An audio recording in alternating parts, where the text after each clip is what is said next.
I'm really lonely. And a lot of it is, I would like a physical sexual relationship, but I haven't had that in years. And I would like to have it again.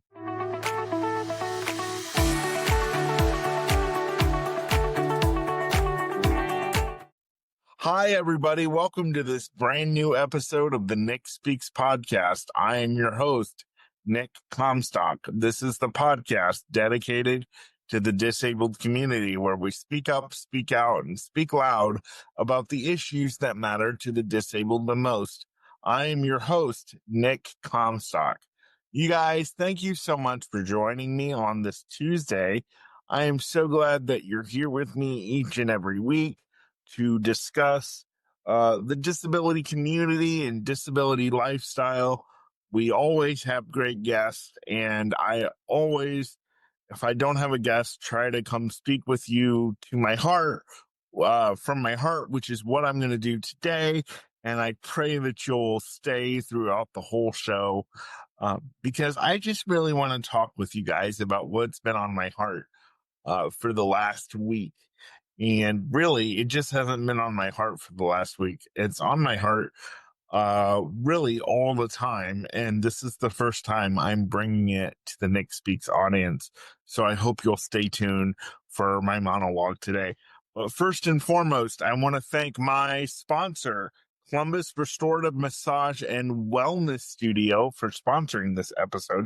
You guys, there's not a greater gift that you can give for the holiday, in my opinion, than a massage. And you have those people that are difficult in your life to buy for. I can't think of anything better than to get them a Columbus Restorative Massage and Wellness Studio Christmas gift. And you really should do this. And our friends at Columbus Restorative Massage and Wellness Studio have said we will give Nick Speaks listeners and viewers 20% off when they register online. So please do that. Maybe you can take a best friend with you and you guys can go get massages together, or, make a whole day of it. Or maybe you're a businessman and you're just like, I need to relax after a hard day of crunching numbers in the boardroom. Hey, treat yourself. Go get a massage. It'll be the best thing you've ever done, and get 20% off while you're at it. So go visit my friends at Columbus Restorative Massage and Wellness Studio today. When you sign up for your massage, make sure you use the code Speak Up to get 20% off your visit. All right, you guys, today I really want to talk from my heart to you, as I said earlier. And what I want to talk about is, I am a wheelchair user. I have 24/7 caregivers in my life, and I've had them for as long as I can remember. My family started out caring for me, and then I started getting caregivers from the state, and now I've had caregivers from the state 24/7 for the last several years.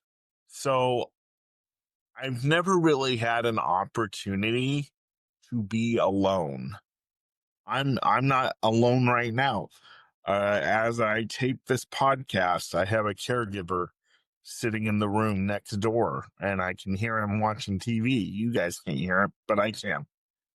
And so I'm never really alone, even when I'm alone, like in my room, in bed, asleep. I'm never really alone. But to be honest with you guys, even though I'm never really alone, I'm so lonely. Like, I just can't explain it to you guys. I'm around caregivers all the time who are wonderful to me. They're like my family. If you follow me on TikTok, shameless plug at Nicolas Comstock on TikTok. If you're not following me already, I almost have 78,000 followers. I say this all the time on my TikTok page, and I've said it multiple times here, that a caregiver is a friend when there are no friends to be found. But the difference between a caregiver and a friend a lifelong friend that you have is the lifelong friend is not paid to be your friend. And caregivers are paid friends. And I almost kind of feel like a charity case, because they take care of me, that's their job. They make sure I'm safe. And the friendship that we end up building is kind of a bonus on top of our working relationship. But, states are always finicky about that. Caregivers don't get too close to your clients, don't give out your phone number. Of course, we don't have that policy here in Ohio because uh, caregivers, kind of have to give out their phone numbers to their clients, especially if they're living with their clients. They have to have a way to get a hold of them. And so I do have my caregiver's phone number, so I don't have that issue, but there's a major difference in a paid friendship and a personal friend that has been your friend for your whole life. And right now, I don't have a lot of those lifelong friends around. I really haven't had them for years.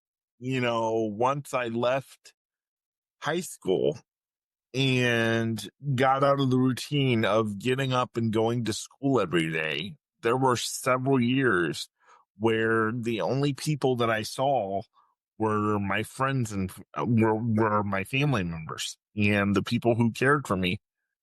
And for a long time before I brought in caregivers, it was just my friend. It was just my family. And then I would see people that I would go to church with. And then after I would go to church with them, it would just be back to my family. And so I've really had this longing ever since high school, maybe even before, just to have that person that isn't my family, that isn't a paid caregiver, just to have that person just to hang out with, to go to the movies with, to um just say, hey, this is how I'm feeling, and I really want to go and have a deep conversation with you about it. Because although I can have deep conversations with my caregiver, everybody likes to talk about boundaries, and there needs to be certain types of boundaries that we have with our caregivers. And I'm like, hello, these are the only people that I see every day. So, plus they see me naked. So, what boundaries are we talking about? To me, boundaries are already out the window. Something else that I struggle with, though, is, I say I'm never alone, but I'm lonely. And that's true. I'm never alone, but I am very lonely. But I would love the chance to actually just be alone.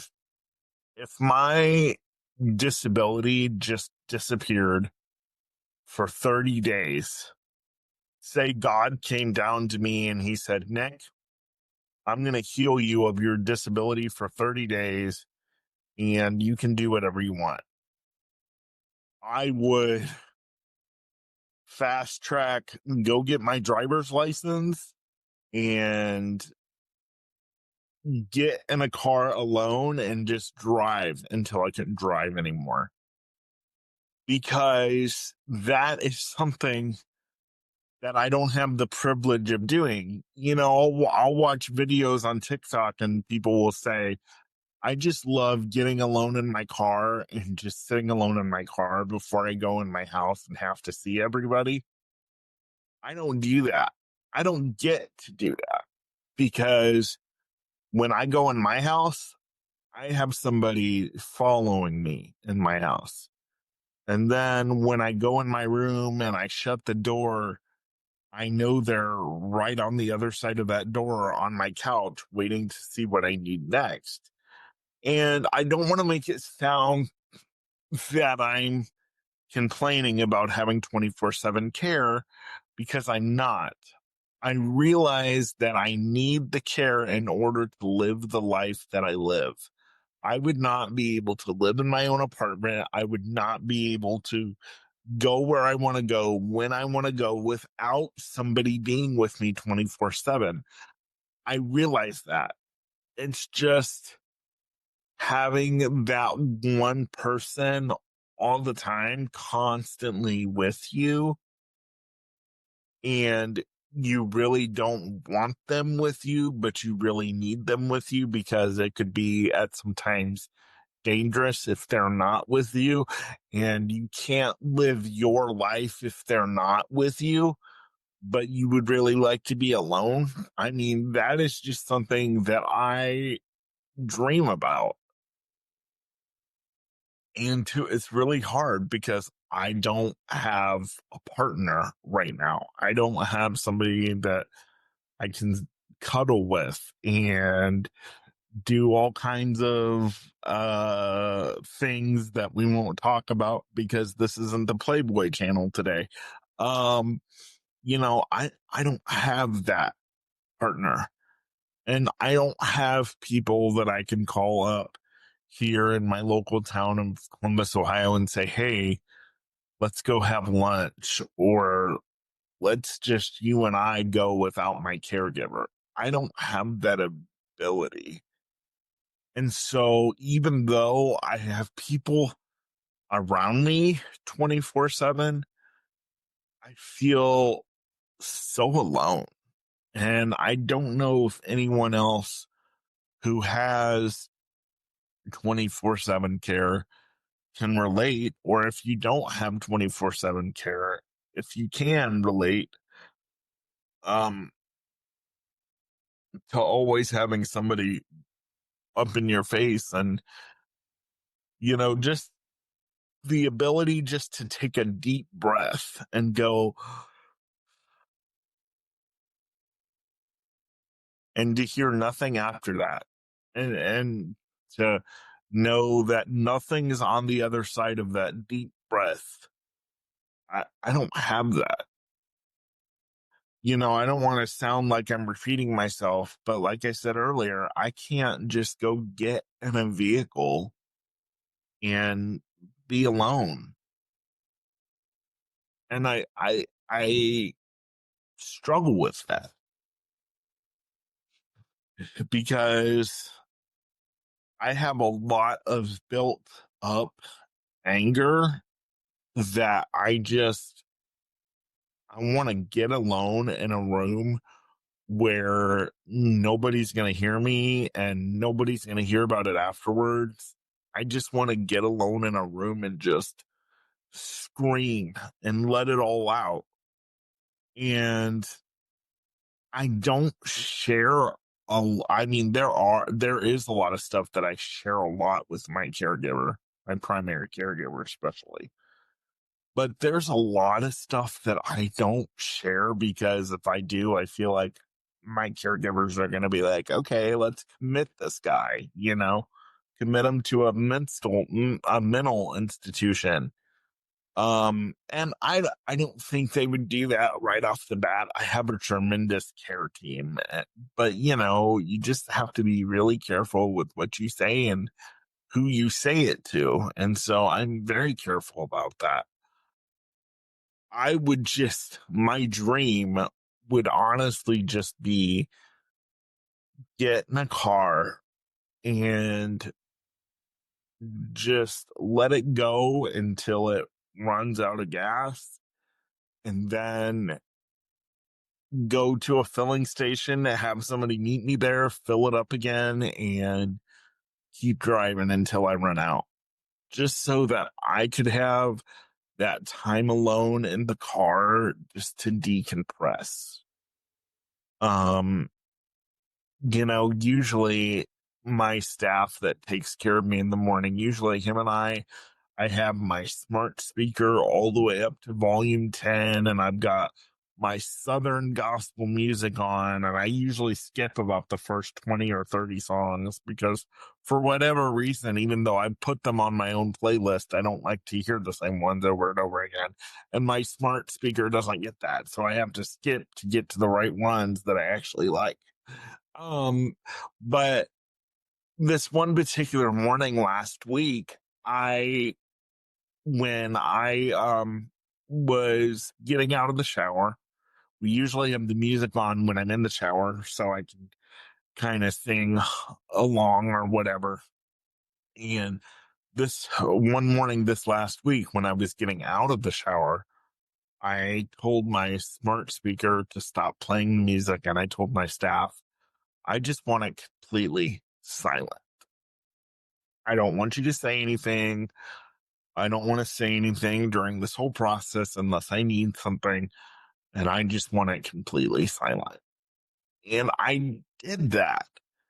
And even though my caregiver was with me, I felt very peaceful.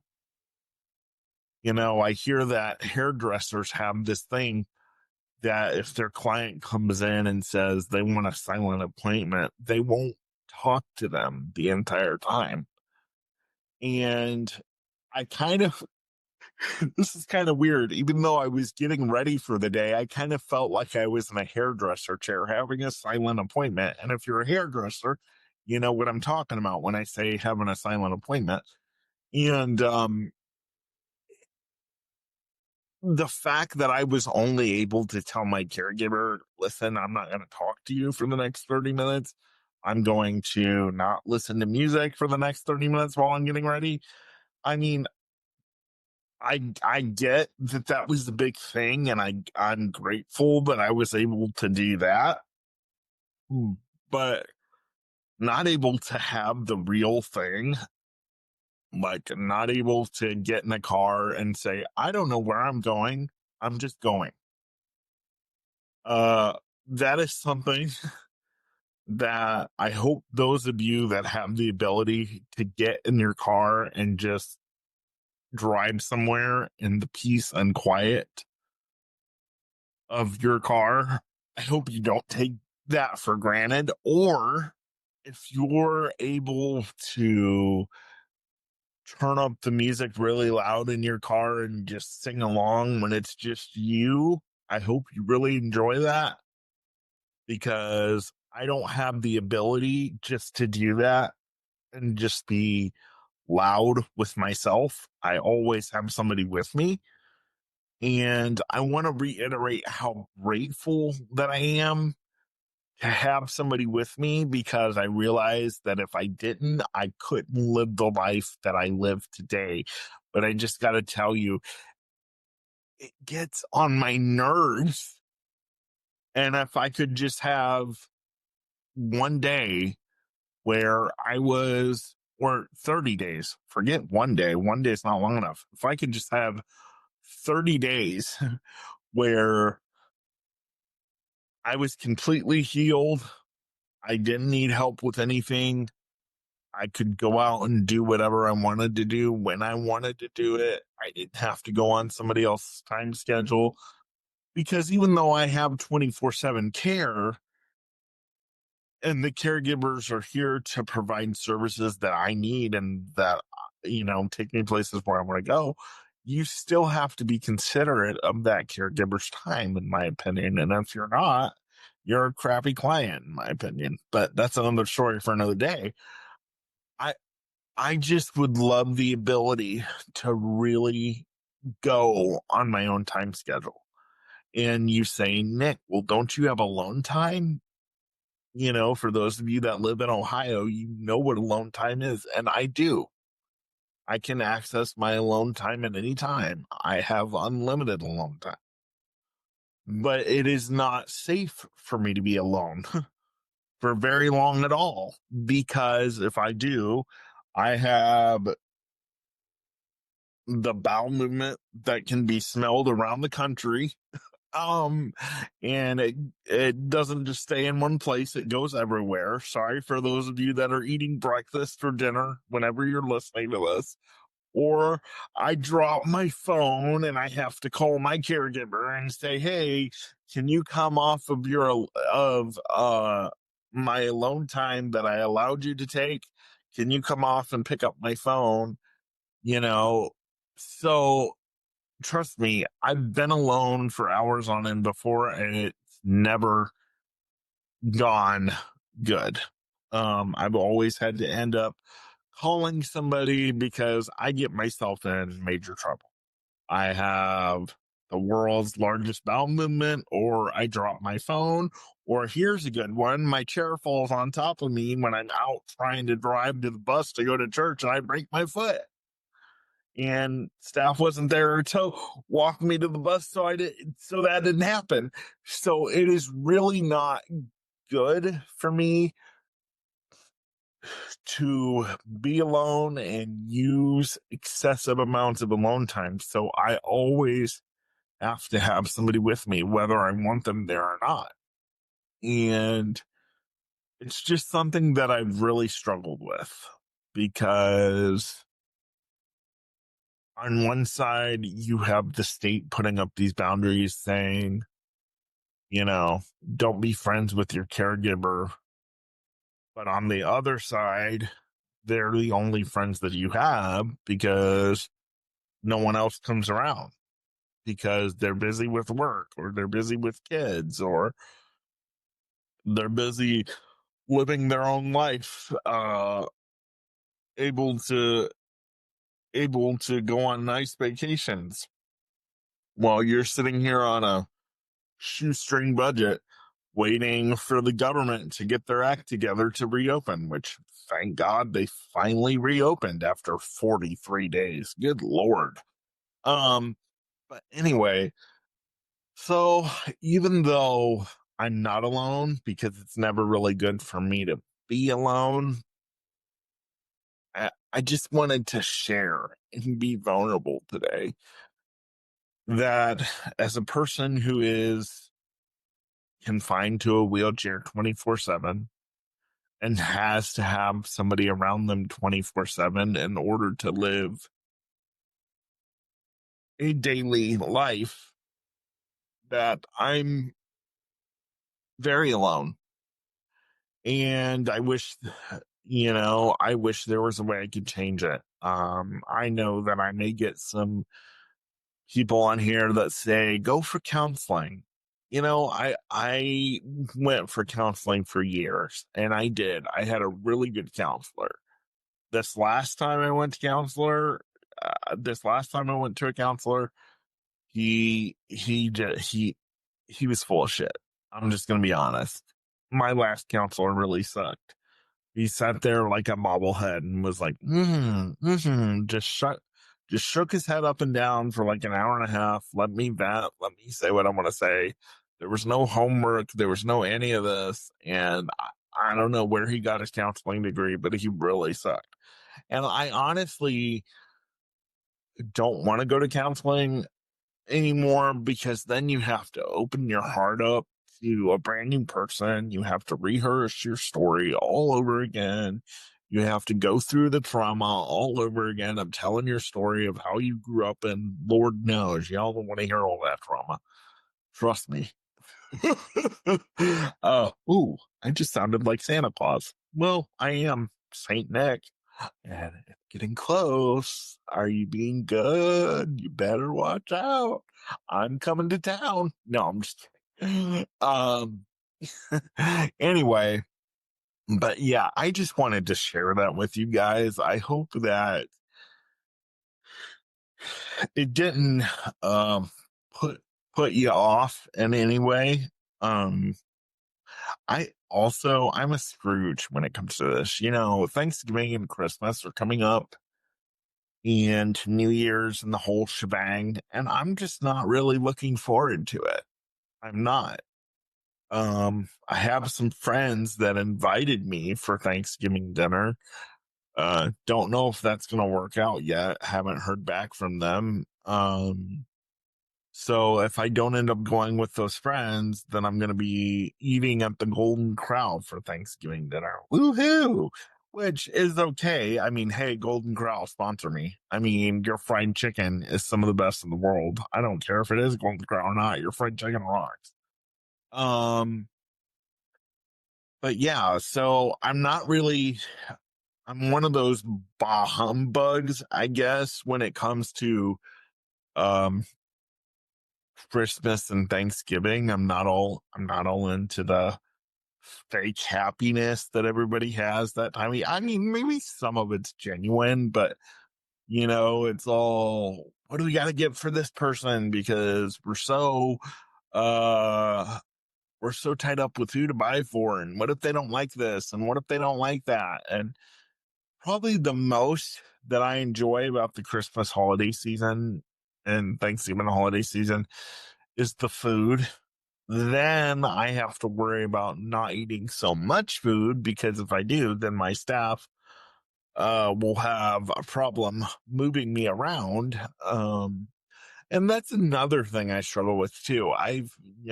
For a long time, I've moved down to one meal a day because I am so concerned about getting so overweight that my staff can't move me. Right now, I'm at I would say a decent, okay weight. I've only gained, last year I was 257, and this year when I went to get weighed, I was 262.8. So I was very happy that I had not gained that much weight. I think it's 4 pounds. I don't know. I went to special ed for math. I don't know how to add. Um but anyways, so that's another deep concern, is like, if I take all these emotions and I just eat them away, I'm going to blow up like a balloon, and then my staff's not going to be able to move me. And then I'm not going to be able to do my public speaking and everything else that I want to do. And plus, I just got to be honest with you, it's annoying as hell having a physical disability, because you have to be a millionaire in order to be a physical disability. That's why I'm working in order to be a physical disability. I'm not a physical disability. In order to have a physical disability, you have to be a millionaire. And unfortunately, I was not born with I was not born as a trust baby. I was born with middle class parents who didn't have the sense to sue the hospital after I was diagnosed with cerebral palsy, or CMV, whatever they call it. Um, and I say that because every person that I talk to that has a disability, I have not met a broke person with a disability like me.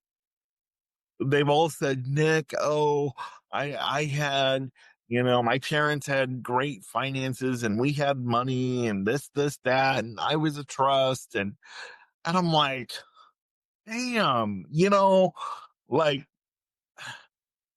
why couldn't I at least be a trust baby, God? Seriously? Like, honestly. I mean, that way I wouldn't have to suffer financially, and I wouldn't have to fight for ridiculous things that aren't luxuries, they're needs for people with disabilities. Maybe I'll get into that on another episode. But yeah, I mean, I think maybe if I had a little bit more finances, I would be a little bit more stable. And I don't know if I would be a little bit more happy. Although I've heard the statement, and I think it's actually from the Bible, that money answereth many things, or maybe it's all things. I don't want to be on here misquoting scripture. So I think it says money answereth all things, or money answereth many things. I'll just go with many things so I don't get labeled as a heretic on the internet. But so I think if I had a little bit of money and a little more access to resources, maybe I wouldn't be so alone. I don't know. All I know is that I'm alone and I hate it. Um, I have no desire to be a father or any of that.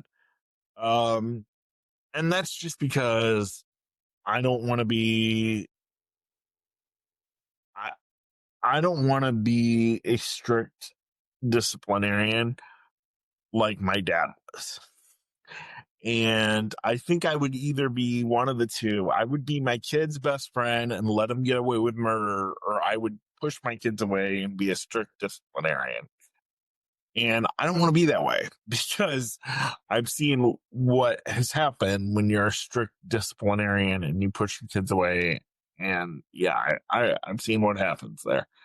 Um, and I know I've turned this whole podcast into my therapy session. I just really wanted to share my heart with you guys because I know that I'm not the only one that is out here as a wheelchair user who has 24/7 care, and again appreciates the fact that I have 24/7 care. And I'm not trying to not trying to get rid of it. Um, but at the same time, I just want to be able to be around my local community without my caregiver, or if I don't want to be with anybody, I can just be by myself. But as I discussed earlier in this episode, that's not possible. So I'm just really coping with it. Um, this is my life and this is what I cope with. Um, and I'm really lonely. And a lot of it is, yeah, I would like a physical sexual relationship. Um, but I haven't had that in years. And I would like to have it again. Will it happen? I for sure as hell hope so. Uh, do I know when it'll happen? No, but I certainly ain't out here trying to catch any STDs, so I'm not in too much of a hurry. Um, but anyway, yeah, I just thought I would share that with you guys. And for those of you that are able to go get in your car and spend some time alone, truly alone, appreciate it, love it, because you'll never know when you have to have somebody around you 24/7 and you'll never really be alone. But let me tell you, if you do get to that point where you have to have somebody 24/7, you will feel extremely lonely because the people on the outside that used to come see you all the time before you got in the God forbid position that I hope you never get in, but just in case you do, the people that used to spend time with you anymore all the time won't, because they'll be too busy with their lives. They'll be too busy with their kids. They'll be too busy traveling. And you'll be sitting in a wheelchair trying to figure out what the hell happened to your life. And don't get me wrong. I have a good life as a person with a disability, and my life, especially within the last year, has exploded with great things. 2025 has been an incredible year, and I'm looking forward to 2026.